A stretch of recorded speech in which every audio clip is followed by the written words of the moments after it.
Oi gente, tudo bom com vocês? Meu nome é Larissa e esse é o podcast Filme da Semana.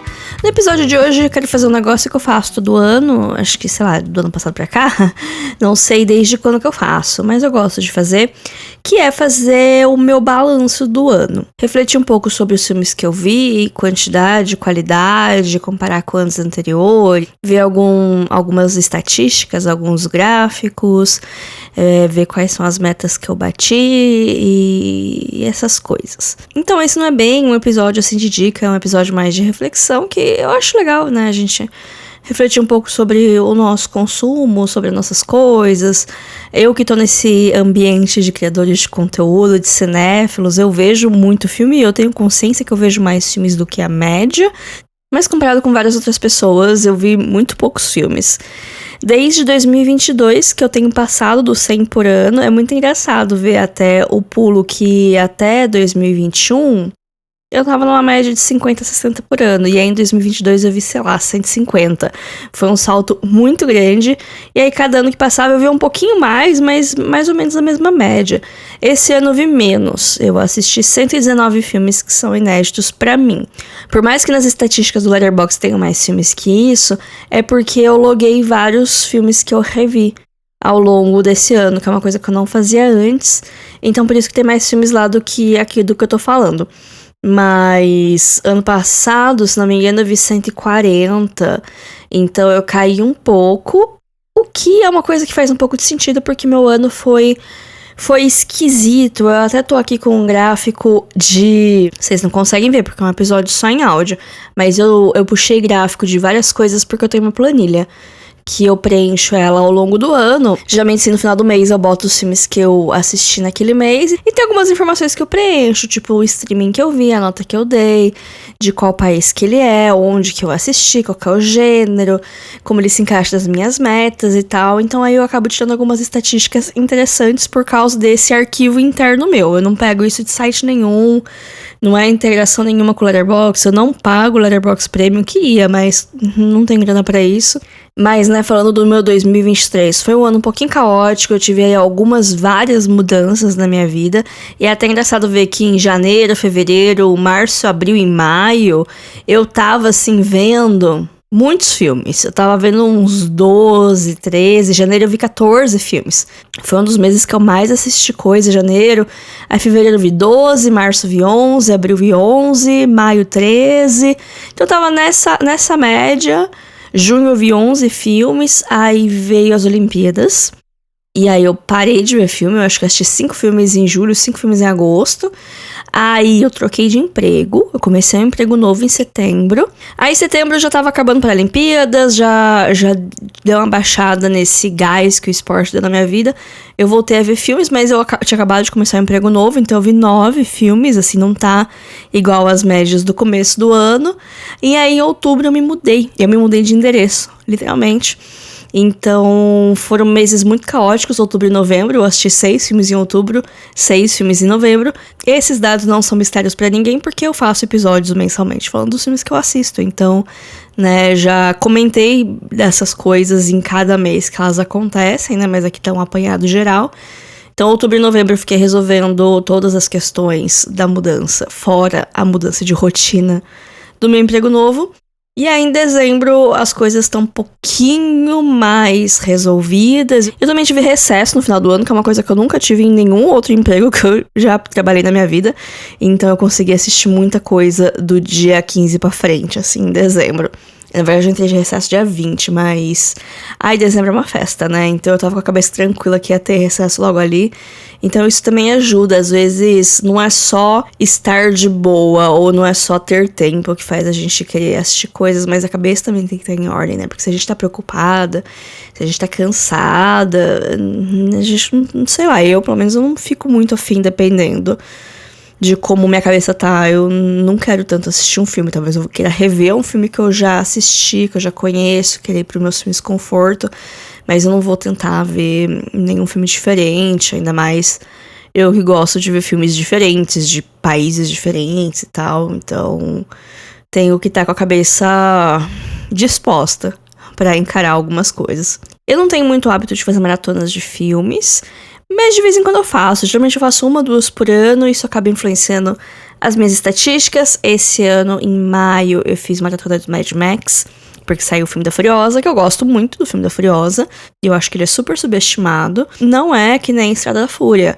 Até porque Estrada da Fúria é um outro patamar. Eu acho que ninguém nem almeja chegar no patamar de Estrada da Fúria. Mas Furiosa é bem legal. Então eu assisti todos os filmes do Mad Max, os antigos eu nunca tinha visto. Isso fez o George Miller ser o meu diretor mais assistido na retrospectiva do Letterboxd, que foi muito engraçado. E o ator mais assistido, né, ator/atriz, né, foi o Willem Dafoe. E essa eu não tava esperando. Eu achava que ia ser alguém do Senhor dos Anéis, porque como eu vi várias vezes Senhor dos Anéis esse ano, eu pensei, nossa, 1 ou 2 filmes que eu vejo com alguém do elenco já vai ser o suficiente pra botar, porque eu também não tenho o hábito de ver muitos filmes do mesmo ator, porque eu gosto de variar bastante as coisas que eu vejo, né? Então eu tava achando que ia ser o Viggo Mortensen, porque eu assisti A Estrada com ele, eu pensei, já vi o Senhor dos Anéis, e vi esse outro filme, 4 filmes, né? Eu acho que nenhum outro ator eu vi mais que 4 filmes. E sim, o Willem Dafoe, eu vi 5 filmes com ele. Que foi o Pobres Criaturas, o Tipos de Gentileza, Beetlejuice. Esses filmes todos tiveram lançamento aqui no Brasil em 2024. Aí eu assisti O Homem do Norte e o Asteroid City, que são do ano retrasado, mas que eu só vi ano passado. Então esses foram os filmes com o Willem Dafoe, foram 5 no total. Essas infos são fresquinhas, porque eu estou gravando esse episódio às 9 da noite do dia 8 de janeiro, que foi o dia que saiu as estatísticas de retrospectiva do Letterboxd. Pra mim, o ano só começa quando sai o Year in Review do Letterboxd.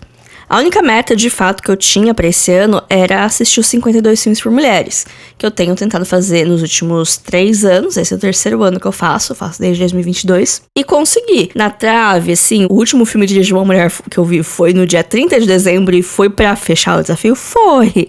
Mas eu cumpri, é isso que importa. Então, de todos os filmes, né, dos 119 filmes que eu anotei, 44% são dirigidos por mulheres, né, que são os 52 do desafio, e enquanto que 55,9% são dirigidos por homens. Eu acho que é uma estatística boa. Eu anseio no futuro chegar num 50-50, mas vamos ver, quem sabe um dia. Uma estatística que caminha junto com essa, né, de diretores e diretoras, é o protagonismo feminino. Também é uma outra coisa que eu categorizo nos filmes que eu vejo, é se ele é protagonizado por mulheres ou não. Então tem 3 opções, né? Protagonizado por mulheres, sim, não e misto.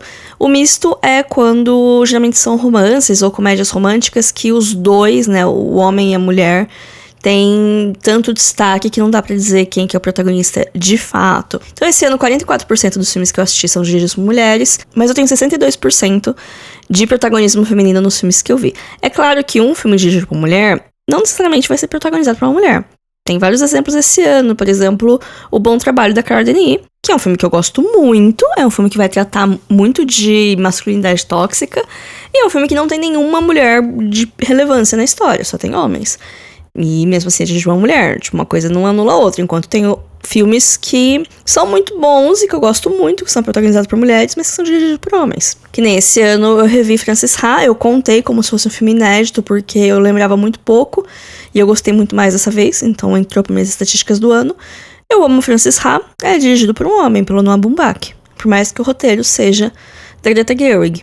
32,2% são protagonizados por homens, então uma fatia grande, e 5,9% tem um protagonismo misto, que é um total de 7 filmes, né, da minha estatística. Exemplos de filmes com protagonismos mistos, assim, pra vocês entenderem a lógica da minha cabeça. Challengers, Rivais, pra mim é um filme com protagonismo misto, porque quem é o protagonista de Rivais? É a Zendaya? É o loiro? É o moreno? Não lembro o nome deles. Mas todos eles são meio que protagonistas. Os 3 são protagonistas, os 3 são importantes, os 3 movem a história. Então, tem um protagonismo misto. Pra não falarem coisas de mim, vou falar alguns filmes que estão no meu top 50, assim, que são dirigidos por homens, protagonizados por homens, mas que mesmo assim eu gostei muito. Vamos lá. Dias Perfeitos é um filme do Wim Wenders, protagonizado pelo Koji Yakushuko. Um filme focado quase que 100% nesse homem, e é um filme lindo, é uma das coisas mais lindas que eu vi no cinema esse ano. Se Meu Apartamento Falasse, do Billy Wilder, com o Jack Lemmon como protagonista. Por mais que a melhor personagem seja a da Shirley MacLaine, ainda assim o protagonista é Claro que é o Jack Lemmon e eu gosto dele e o filme é maravilhoso. Enfim, já dei exemplos suficientes. Uma coisa que eu tava reparando é que eu vi um pouco menos de filmes do que no ano anterior. Ano passado eu vi muito filme porque eu me inventei de fazer o desafio dos 52 países. É uma coisa que quase me destruiu. Mas já eu volto nesse tópico de países. Mas esse ano eu acho que eu selecionei bem os filmes porque tiveram muito poucos filmes que eu não gostei. Vai ter um episódio só sobre as decepções do ano, mas decepção é diferente de não gostar. Pra você se decepcionar com algo, você precisa ter criado uma expectativa. Então, por exemplo, Wish, pra mim, da Disney, a animação, não é uma decepção, porque eu já achava que ia ser ruim, e de fato foi ruim. É o penúltimo filme da minha lista, é o segundo que eu menos gostei.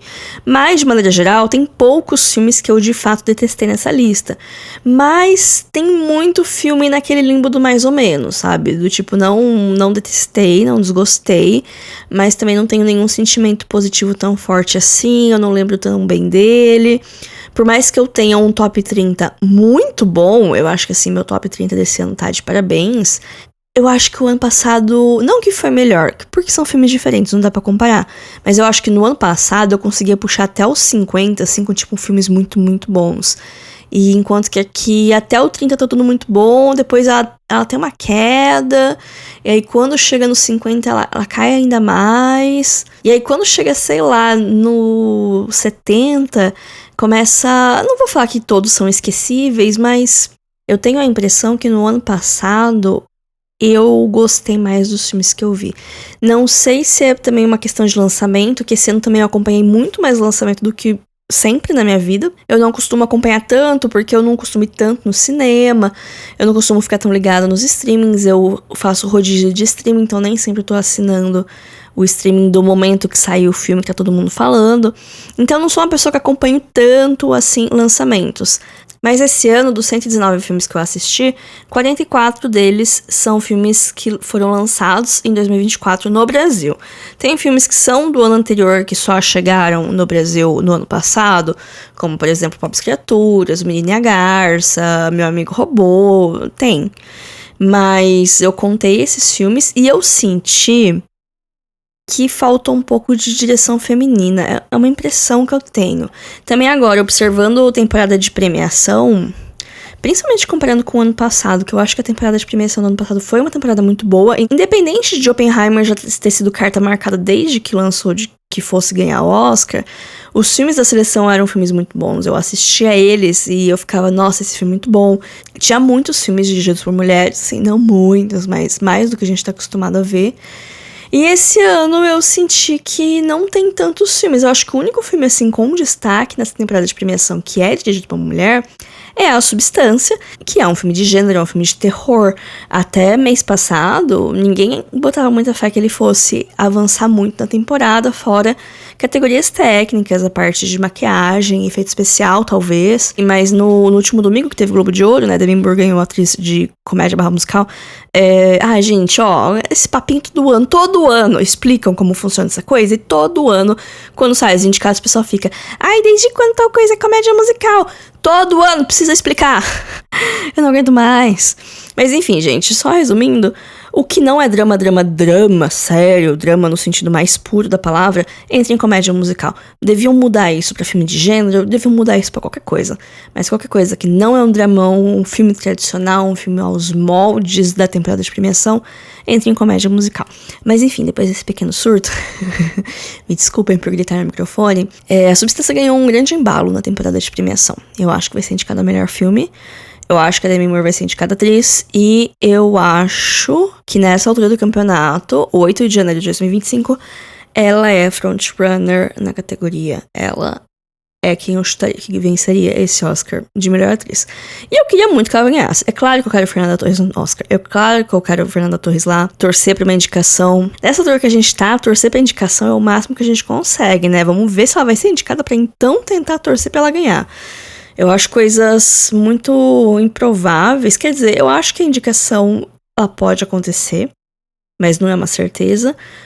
A vitória é uma coisa ainda mais longe, mas a vitória no Globo de Ouro também era uma coisa longe, né? E aconteceu. Então, que momento, hein, gente? Mas enfim, A Substância ganhou um gás. E é um filme dirigido por uma mulher. Também tem Tudo que Imaginamos como Luz, que é o All We Imagine as Light. Esqueci o nome da diretora, uma diretora indiana. É um filme de estreia dela. É um filme que ele tá tendo uma narrativa de injustiçado, porque ele não foi o filme escolhido pela Índia. Ele é uma coprodução de uns 4 países. Nenhum desses países escolheu ele como representante na categoria de filme internacional do Oscar esse ano. E a distribuidora tá tentando fazer essa narrativa de injustiçado pra tentar alavancar alguma coisa que nem aconteceu no passado com Anatomia de uma Queda. No Globo de Ouro já foi indicado algumas coisas, ele tá tendo uma outra indicação, mas não sei o quão longe ele vai no Oscar, né? Mas então, são esses os filmes dirigidos por mulheres em destaque na temporada de premiação, né? Mas esse não é o assunto de hoje. O assunto de hoje são os filmes que eu vi. Mas deixa eu contar aqui, desses 44, quantos que são dirigidos por mulheres?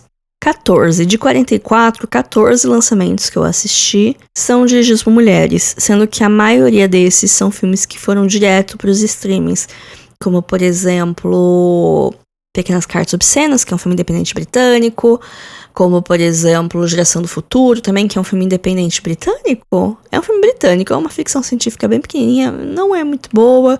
Tem alguns filmes que até chegaram a passar no cinema, mas num circuito muito reduzido, como Todo Mundo Ama a Jeanne, que eu gostei bastante de assistir.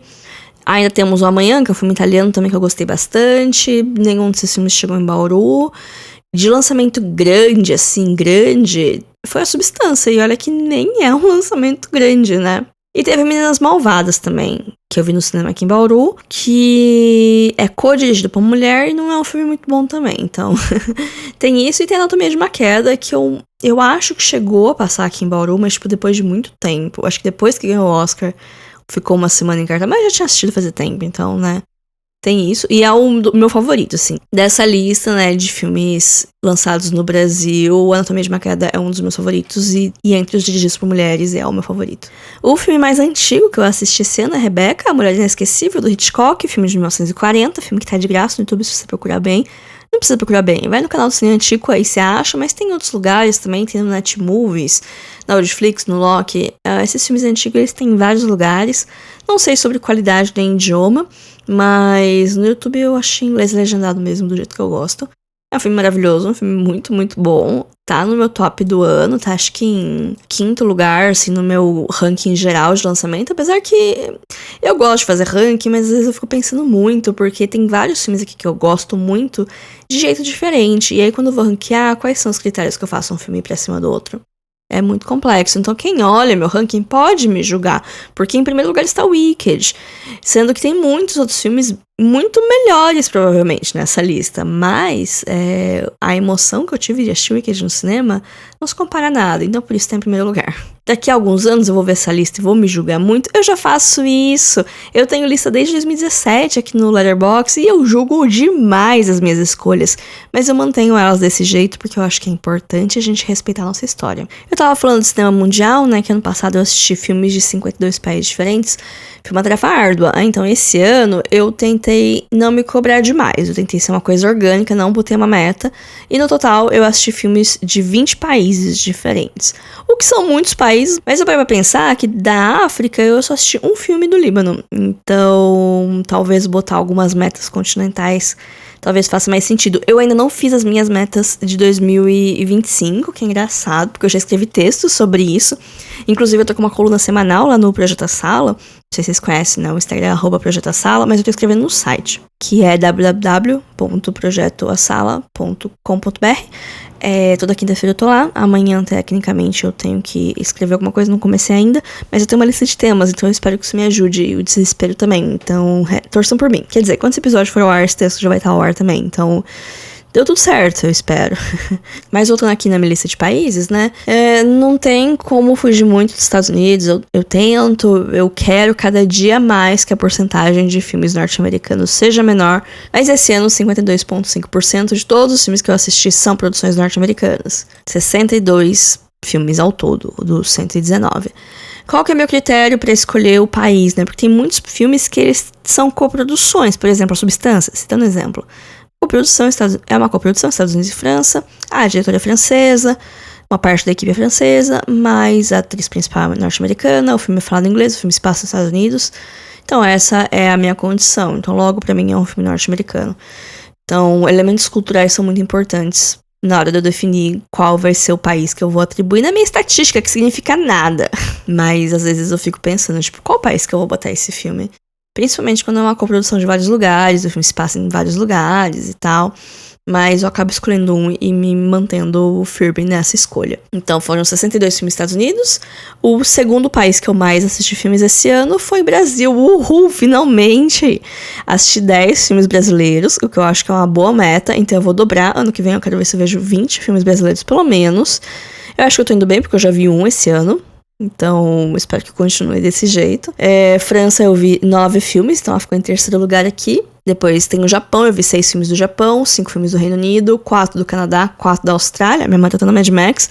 Eu contei só os Mad Max antigos, como filmes australianos. Os Mad Max novos eu contei como Estados Unidos, apesar de serem produções australianas também. Mas quais foram os outros filmes que entraram aqui na Austrália? Teve Babadook, teve mais um, não lembro agora. Mas teve outros filmes australianos fora Mad Max. Vi 3 filmes da Itália, 3 da Alemanha, 2 da Espanha, 1 do Líbano, 1 da Finlândia, 1 do México, 1 da Nova Zelândia, 1 da Hungria, 1 das Filipinas, 1 da Romênia, 1 da Grécia, 1 da Áustria e 1 do Irã. Essa foi a minha volta no mundo. Muito concentrada em Europa, um pouquinho de Ásia ali, umas pitadinhas de Ásia.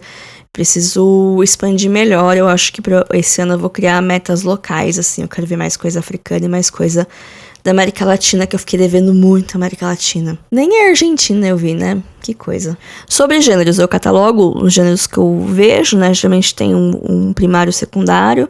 Pra fazer o gráfico eu peguei só o gênero principal. Na verdade, 50,8% é drama. Drama no sentido mais puro. Quando eu não sei o que botar, eu boto drama. Filmes que tem gênero esquisito, que transitam entre algumas coisas, mas que tem um pouquinho de drama, eu boto drama. Então, obviamente, ele ia estar mais aqui. Então, foram 60 dramas. Em segundo lugar, comédia, 19 comédias. E 8 romances. Que eu também não lembro agora quais filmes que eu botei aqui, né? Porque tem coisa que eu boto como comédia romântica também. Mas, enfim, esse gráfico não me é muito útil, porque eu não me importo muito, assim, com essa estatística de gênero, porque, sei lá, eu não tiro conclusão nenhuma disso. Mas, apenas como curiosidade, tem 3 filmes marcados como terror e 4 marcados como musical. Esse é o tipo de dado que eu gosto, não de ver quantos dramas eu vi, mas esses gêneros um pouco mais específicos. Relativo a streaming, onde eu assisti os filmes, foram um total de 19 fontes catalogadas, sendo que teve 2 streamings que eles mudaram de nome no meio do caminho, que foi o Star Plus, que deixou de existir, se fundiu com a Disney, e a HBO Max, que virou Max. Então tem 2 fontes aí que são uma só, né? Então um total de 17 fontes disponíveis. Tem várias coisas que eu só assisti um filme, tem festivais de cinema online, tem streamings gratuitos, streamings pagos, cabines de imprensa, enfim, muita coisa. O streaming que eu mais assisti filme foi o Prime Video, que ele foi responsável por 14,4% dos filmes que eu assisti, então 17 filmes eu assisti no Prime Video, 16 eu assisti na Max, ou na HBO Max, 14 eu assisti no cinema, então essa é uma estatística que me surpreende muito. Eu sabia que eu tinha ido bastante no cinema esse ano, mas que a minha média depois da pandemia, que depois da pandemia eu tava indo muito pouco no cinema, antes da pandemia eu ia mais, mas não sei se eu ia tanto. Enfim, gostei muito, que eu fui muito no cinema, mas outros streamings também. Eu vi 11 filmes da Reserve Movision, que eu acho engraçado porque eu fiquei assinando por uns 2, 3 meses, e eu vi muita coisa lá nesse curto espaço de tempo. 9 filmes da Netflix também, que não é um streaming que eu assino constantemente, eu assino 1, 2 meses, cancelo, deixo acumular coisa e depois eu volto a assinar de novo, então... Por ser um streaming que eu não tô o ano inteiro com ele na mão, até que vi bastante coisa. 9 filmes na Disney/Star. E 9 filmes por viés alternativos, se é que vocês sabem o que isso significa. Principalmente filmes de temporada de premiação, porque não consigo assistir antes. Seja porque não chegou no cinema da minha cidade, ou seja porque às vezes até chegou, mas é uma sessão num horário arrombadíssimo.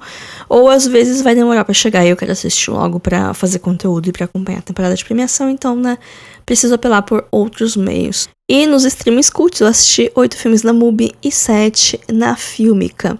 E 7 filmes que eu vi foram cabines de imprensa também. Não foram tantas, eu ando um pouco relapsa no meu relacionamento com as assessorias. Inclusive, se tiver alguma assessoria ouvindo esse episódio, desculpa. Minha vida tá uma bagunça. Mas eu consegui assistir 7 filmes em cabine de imprensa e teve muitas surpresas boas, viu? Uma estatística meio besta que eu também marco é se eu gostei do protagonista. E, assim, gostar do protagonista pra mim tá... ligado muito a gostar do filme. Eu tenho dificuldade de gostar de um filme que eu não gosto do protagonista, ao mesmo tempo que eu posso gostar do protagonista e achar o filme um lixo. Então é isso, mas a maioria dos filmes que eu assisti, eu gostei do protagonista. 81 filmes, ou 68,6%, eu gostei do protagonista. 27 filmes, ou 22,9%, não gostei. E tem 10 filmes que eu marquei como é complicado. O que significa complicado? Significa que eu não gostei do protagonista, mas eu também não odiei ele. É uma relação complicada, como o título já diz. Exemplo, a protagonista do filme Pedágio. Filme nacional, assisti faz pouco tempo. Ela é uma mulher complicada, ela é uma mulher que se deixa levar por algumas coisas, mas ela ama o filho dela. Então, assim, eu gostei dela. É complicado. Entendeu? Outra estatística também meio besta é que eu guardo se eu chorei nos filmes ou não. Esse ano foi um ano, assim, com pouco choro. Eu chorei em apenas 12 filmes, então 10,2% dos filmes.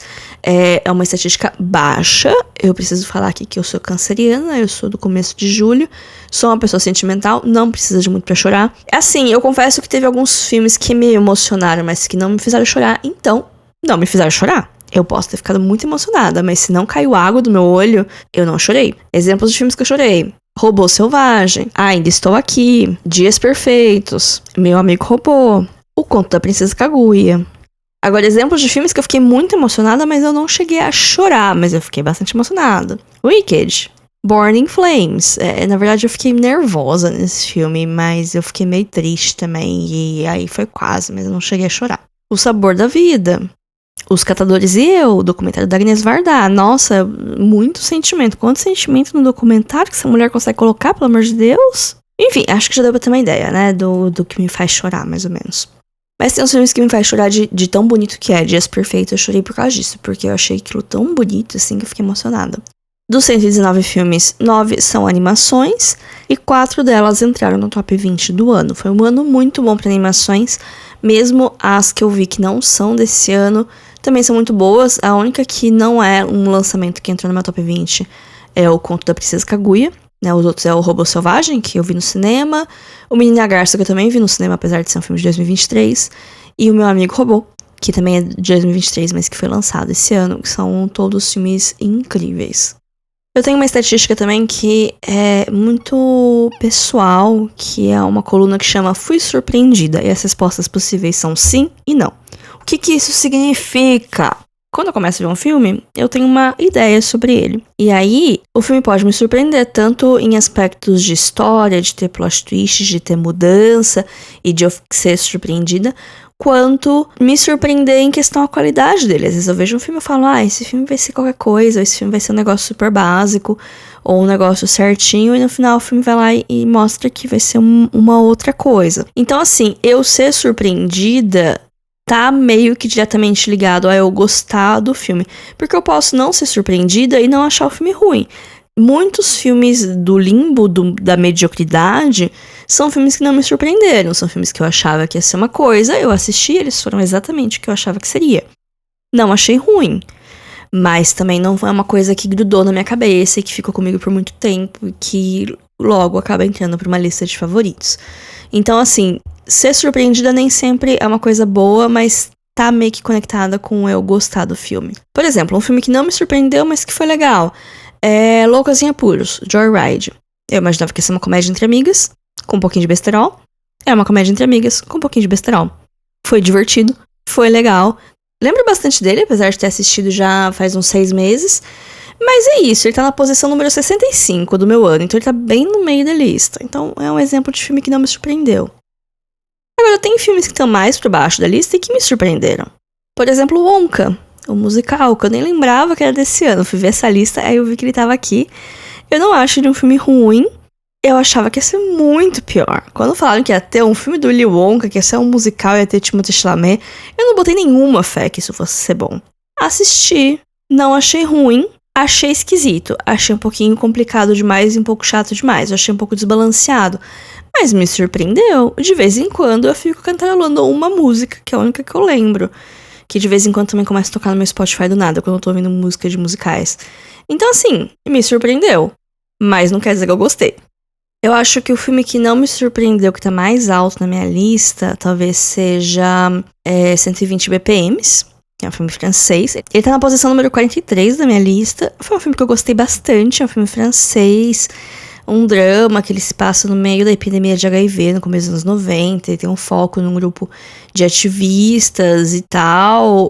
E assim, eu imaginava que ia ser um dramão, que ia ter esses momentos tristes, e ele tem... E eu gostei do filme, mas assim, ele não me surpreendeu, ele foi mais ou menos o que eu achava que ia ser, mas eu gostei muito do filme, eu chorei nesse filme também, me emocionei e tal, mas eu acho que esse é o mais alto da lista que eu marquei como que não foi uma surpresa, nesse sentido, entendeu? Que eu fui achando que seria uma coisa e ele foi o que eu achei que ele seria. E vamos encerrar aqui esse episódio, porque eu achava que ia ser um negocinho rapidinho de 20 minutos e o bruto tá grande. Nossa, coitada de mim pra editar isso aqui. A última coisa que eu categorizei é se esse filme foi o meu primeiro contato com o diretor.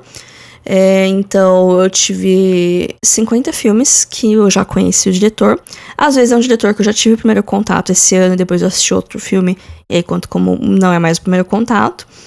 57,8 dos filmes que eu assisti são de diretores que eu nunca tinha assistido nada na minha vida. Alguns deles são estreantes. Eu assisti muita coisa de diretores estreantes, muita coisa de atores, né, que estão estreando na direção, como o Dev Patel no Monkey Man, a Lana Kendrick no Garota da Vez, a Paola Cortellesi no Ainda Temos Amanhã, são alguns exemplos. Eu assisti alguns filmes de diretores consagrados que eu já conheço, como, por exemplo, o Pobres Criaturas e o Tipo de Gentileza do Yorgos Lanthimos, a Rebecca do Hitchcock, Rivais do Luca Guadagnino, o Ainda Estou Aqui do Walter Salles, Se Meu Apartamento Falasse do Billy Wilder, o Menino e a Garça do Hayao Miyazaki. Assisti Undine e assisti a Fire do Petzold, que eu tive meu primeiro contato no ano passado, com o excelente Phoenix. Assisti 2 longas-metragens da Agnes Varda e um curta, que é Os Catadores e Eu, e As Duas Faces da Felicidade, que são 2 filmes excelentes. Também tem o Along the Coast, que é um curta, também inclui nessa lista. É uma diretora que eu gosto muito. Enfim, tem vários diretores que eu já conhecia e eu assisti mais filmes, alguns lançamentos, outros não. Mas tem alguns diretores consagrados que eu nunca tinha assistido nada e que eu assisti esse ano. A Claire Denis, francesa, eu nunca tinha assistido nada, assisti Bom Trabalho, gostei muito. O Aki Kaurismäki, eu nunca tinha ouvido falar dele, é um diretor finlandês, mas ano passado ele lançou Folha de Outono, que foi um lançamento da MUBI, e a MUBI resolveu fazer uma mostra com vários filmes dele, e foi aí que ele entrou no meu radar. Eu gostei muito de Folha de Outono, mas foi o único filme que eu vi dele também, queria ver mais, preciso ver mais, mas fiquei feliz. Achei bem custo da minha parte, né, colocar esse diretor no meu portfólio de diretores que eu conheço. A Nadine Labak, libanesa, que eu achei caramelo, muito, muito bom também. A Andrea Arnold, que faz bastante cinema independente também, um grande nome de cinema independente norte-americano. Eu assisti Docinho da América, gostei bastante. O Isao Takahata, que ele já faleceu, ele é um dos fundadores do Estúdio Ghibli, é o diretor do Túmulo dos Vagalumes, que eu nunca tive coragem de assistir, mas eu assisti O Conto da Princesa Kaguya, que é uma das coisas mais lindas que eu já vi na minha vida. O Radu Jude, que é um diretor romeno, também não acho que é tão desconhecido, mas também não é um dos mais conhecidos. Tem um cinema muito peculiar. Eu assisti Uma Sorte no Sexo ou O Pornô Acidental, é um nome muito comprido. Eu acho que é um dos melhores filmes que se passam na pandemia, que tem a pandemia como pano de fundo e como personagem principal, de certa maneira. É uma loucura. E eu sei que tem outros filmes dele na MUBI e eu também tô bastante animada pra assistir. Devia ter assistido já, mas tô enrolando, né? Às vezes a cabeça não tá muito boa. E aí eu vou ver um filme de um idioma que eu não conheço. Aliás, foi assistindo esse filme do Radu Jude que eu percebi como que o romeno tem alguns fonemas parecidos com a língua latina. E aí eu tava vendo Nosferatu, que eu assisti Nosferatu essa semana no cinema. Eu acho que tem alguma parte que eles falam romeno também. E eu percebi, nossa, tem alguns fonemas que são parecidos com o português, né? É uma curiosidade, jogada no meio desse episódio. Já falei de Claire Denis, de Andrea Arnold, mas também teve outras diretoras que eu tive contato pela primeira vez esse ano, que eu sei que elas têm bastante coisa, que elas são bem importantes, que é a Naomi Kawase, que ela é japonesa, ela tá em atividade. E tem a Lizzie Borden também, que ela é um ícone do cinema independente dos anos 80. Cinema negro norte-americano também, que eu vi Born in Flames e meio que mudou minha vida. Então eu quero muito ver os outros filmes dela. Eu sei que tem um na MUBI, Working Girls, tá na MUBI. Quero ver se eu vejo agora esse ano. E também foi meu primeiro contato com o Maioral, Glauber Rocha. Entendi o hype. Eu assisti Deus, o Diabo na Terra do Sol Casualmente, eu tava zapeando canais quando eu tava na casa dos meus pais. Tava tendo uma mostra dele no Telecine. Parei bem quando ia começar. Falei, é um destino, vou ver esse filme. Eu tava meio doente, então eu tive uma experiência amplificada, porque eu tava sob efeito de remédios. E depois à noite eu tive um sonho febril com o filme. E eu acho que tudo isso amplifica a nossa experiência, né? Posso dizer que foi meio inesquecível algumas coisas, mas eu gostei muito do filme e também quero ver mais coisas do Glauber. Do Glauber, tô muito íntima. Eu tenho essa mania de assistir um filme, achar ele incrível e botar todos os outros filmes do mesmo diretor ou do mesmo gênero, subgênero, movimento e acabar não vendo nada. Eu tive isso quando eu tive meu surto com o Yuxia, sei lá, uns 6 anos atrás. Eu assisti o Tigre e o Dragão pela primeira vez e eu achei aquilo fantástico. E aí eu descobri que tinha todo um subgênero, né, dessas artes marciais meio fantástica, meio cheia de coisa, meio colorida. Aí eu fiquei, nossa, eu preciso ver todos esses filmes. Eu botei todos eles na minha watchlist. Pergunto se eu assisti um deles. Todos esses anos. Faz mais de 6 anos, gente. Eu acho que isso foi Nossa, acho que faz uns 10 anos isso. Não vi. Que coisa, né? Mas vamos lá. Agora pra 2025... Eu falei que eu não tinha metas, mas eu fui meio que pensando nelas, né, ao longo do dia de hoje, né, conforme eu puxava esses dados, ia pensando. Eu vou manter os 52 filmes para mulheres, apesar de já ser dia 8 de janeiro eu não ter visto nenhum filme de uma mulher. É só um fracasso pra comunidade. Mas não vou nem falar que eu vou tentar, eu vou conseguir assistir 52 filmes para mulheres, vai dar tudo certo. Eu quero ver filmes de mais continentes, quero ver filmes mais diferentes. A parte de filme internacional, eu acho que 20 é um número bom, assim, de países pra zapear, mas eu quero ver pelo menos 3 da África e pelo menos 3 da América Latina. 3 países diferentes, não 3 filmes. Então vamos ver se eu consigo fazer isso. Filmes nacionais eu quero ver pelo menos 20. Eu acho que eu consigo. Preciso me dedicar. Aproveitar o trem do hype de Fernanda Torres, Golden Globe winner, e tentar ver mais coisas. Na parte de série não boto metas, eu assisto de maneira orgânica. 2024 foi um filme que eu vi quase nada de séries. Em parte de livros, eu li 12 livros nesse ano, foi praticamente um por mês, sendo que 2 eu terminei correndo dia 31 de dezembro pra dar certas estatísticas. Não foi um ano muito bom de leituras pra mim. Eu li livros muito bons, teve acho que só um que eu não gostei, mas de resto todos os outros eu gostei, mas não foi um ano tão intenso, assim, até os que eu gostei, eu não gostei de uma maneira tão intensa e tão obsessiva, igual de anos anteriores. Eu sinto um pouco de falta de um livro que me deixa vidrada e que me deixa falando, meu Deus, isso aqui é a melhor coisa que eu já li na minha vida. Que assim, às vezes é o calor do momento, às vezes não é a melhor coisa que eu li na minha vida. Ou que eu fico completamente viciada e que eu quero terminar logo e eu quero... Não vou parar até saber o que acontece. Aí quando eu li o livro em 3 dias. De vez em quando eu gosto desse surto, não tive isso em 2024. Então eu espero esse ano ter uma vez, não precisa ser sempre. Uma vez que eu tenha, já fico feliz. Eu fiquei um pouquinho surtadinha, beninha mesmo, quando eu li A Sociedade Super Secreta das Bruxas Rebeldes. Mesmo porque é uma fantasia fofinha, tem um romance, eu fiquei meio... Será que eles vão ficar junto mesmo? Ou será que esse livro vai pregar uma peça em mim? Mas sempre fica claro que os riscos não são tão grandes assim. Então, assim, li rápido. Foi o livro que eu li rápido no ano passado, foi esse. Mas mesmo assim, eu acho que eu li em 20 dias. Isso pra mim não é ler muito rápido assim. Mas, enfim, né? Esse foi o meu 2024. Não foi dos meus melhores anos, mas ao mesmo tempo eu consegui realizar projetos que estavam dormentes, coisas que eu queria fazer fazia muito tempo. Nem tudo é sobre os filmes que eu assisto, mas no geral eu estou contente com o meu ano. E vocês, estão contentes com o ano de vocês? Então é isso, me sigam nas redes, no Instagram, @filme.da.semana, no Blue Sky, Lalariland. O e-mail para contato é podcastfilmedasemana@gmail.com.